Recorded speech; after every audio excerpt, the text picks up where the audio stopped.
organic, unpredictable, unknown, lovely, beautiful, a sense of fulfillment. This is part of the pleasures of life and not the chores of life.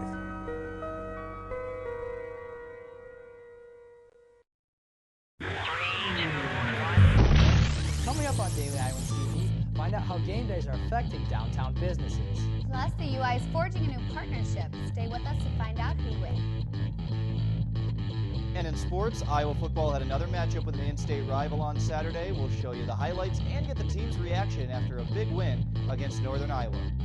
That's all coming your way next. Daily Iowan TV starts now.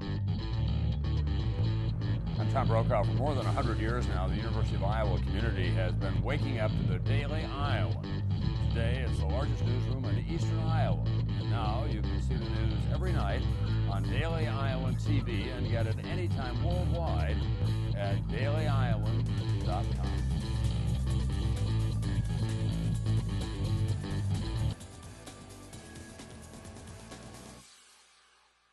Thanks for tuning into your Sunday edition of Daily Iowan TV. I'm Brad Maxwell. And I'm Lauren Moss. A fatal accident occurred early Sunday morning. The car was carrying 5 passengers traveling down Highway 1 when the driver lost control and rolled the vehicle. The driver suffered fatal injuries while the 4 other passengers walked away with minor injuries.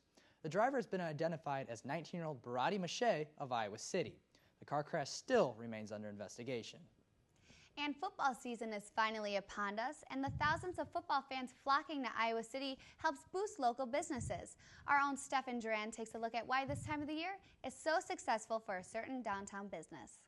The sometimes calm fall atmosphere of Iowa City gets taken for a spin when there's a home football game at Kinnick. The students and fans are not the only ones taking these experiences in for all that they are worth.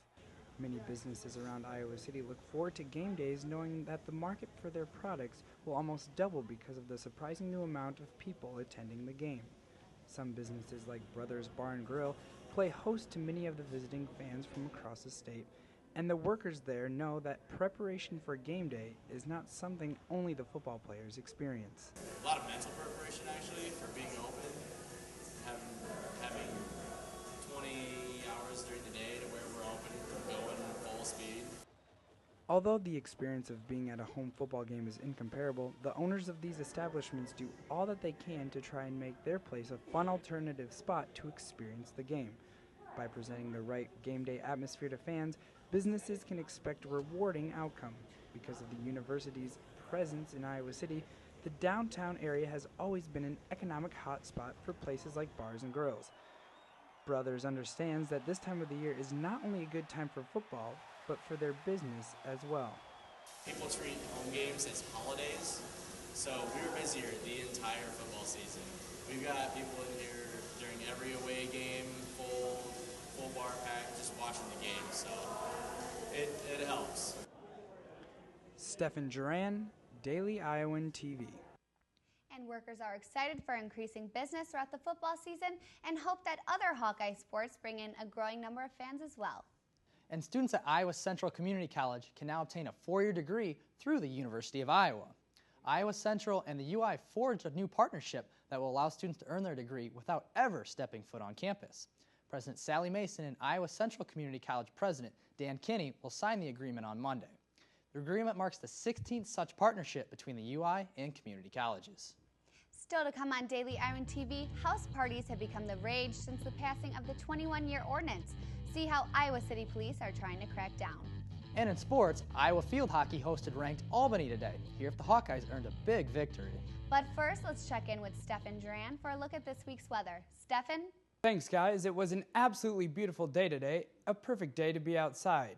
But looking at tomorrow, it will be a bit colder with the day starting out at 41 degrees. You can expect thunderstorms all day, which will keep those temperatures cooler than normal.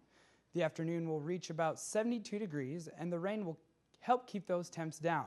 But tomorrow night, the storms will move on, leaving us with some cool air around 60 degrees.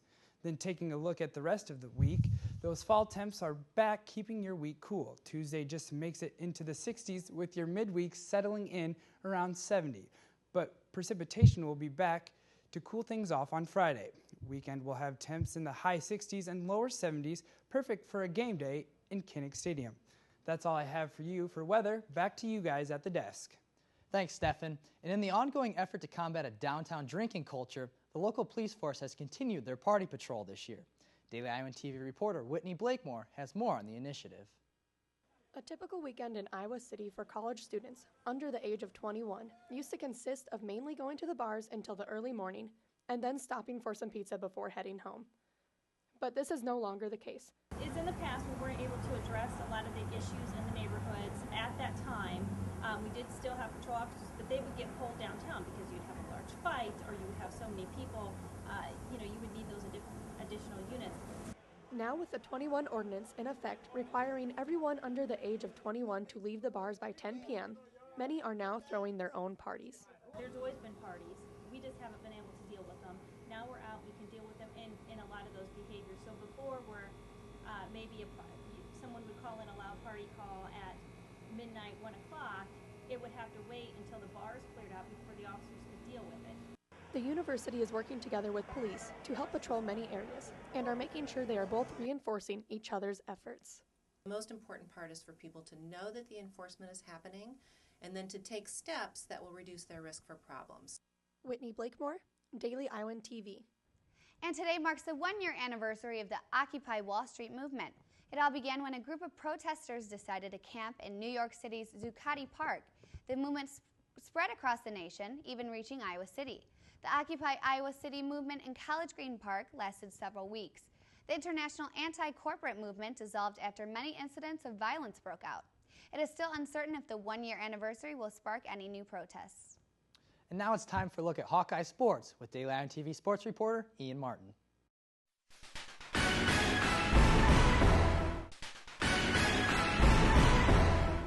Hello and welcome back to the Daily Iowan TV Sports Studio. Saturday, Iowa football was home once again to take on Northern Iowa. Iowa won a little bit more comfortably than in 09 because they didn't have to block 2 field goals at the end for a Hawkeye victory. Daily Iowan TV Sports was there with the coverage. Let's start with Annie Costable at Kinnick Stadium.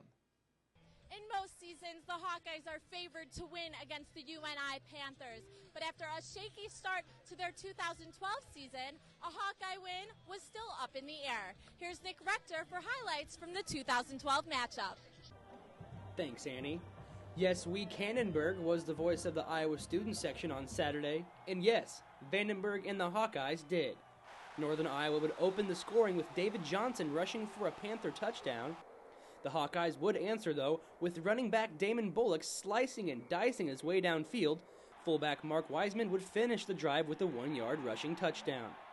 In the second quarter, here Wiseman is rushing for another 1-yard touchdown, just bulldozing his way in again and putting the Hawkeyes up 14-10. From then on out, the Hawkeyes really controlled the game. You could tell Vandenberg and his receivers were finally on the same page. The passes were right on the numbers this time, and the receivers held on to the ball. Vandenberg would finish the game with 228 passing yards. I think we had a lot of guys do a lot of good things today and make some difficult plays, made some routine plays, but overall as an offense, I thought we did pretty well today. Iowa's running game wasn't too shabby either. Fullback Mark Wiseman accounted for most of the team's rushing yards after both Iowa's running backs, Damon Bullock and Greg Garman, left the game injured. Here Wiseman is yet again in the third quarter, taking it to the house for another touchdown, making the game 24-13 in favor of Iowa. He's got too much muscle on his body to even know anything to do with, and he's fast when you get him in the open field. Wiseman, man, that guy, he's a tank. That's what he is. So he does a great job of lowering his pads, and when you get him with a head of steam, he's a physical guy and just extremely dependable. Wiseman would finish the game with 24 carries, 113 yards, and 3 touchdowns, helping the Hawkeyes to a 27-16 victory over Northern Iowa. Well, the Hawkeyes took care of business against Northern Iowa. Their competition will get tougher, though, with Big Ten play coming up in a couple weeks. Let's kick it to Josh Bolander for a more in-depth look at the game. Really happy to get the win today. And it was a very hard-fought game. We knew coming into this thing that it was going to be a very tough game. With all due respect to head coach Kirk Ferentz, Saturday's contest with in-state rival Northern Iowa was more than just physical. At times, it was downright chippy. Despite allowing their opponents to score on their opening possession for the 3rd straight week, the Hawks seemed to have things figured out early. James Vandenberg and his receivers seemed to be on the same page, showing an aerial attack that had been missing up until this week.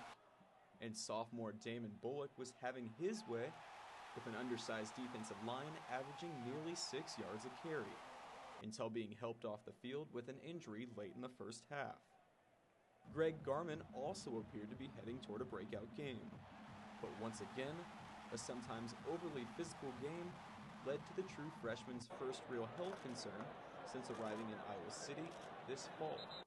If you could update us on the status of Bullock and Garman. Yeah, they both got injured, and they were both disqualified for the second half, so we'll just see where that goes.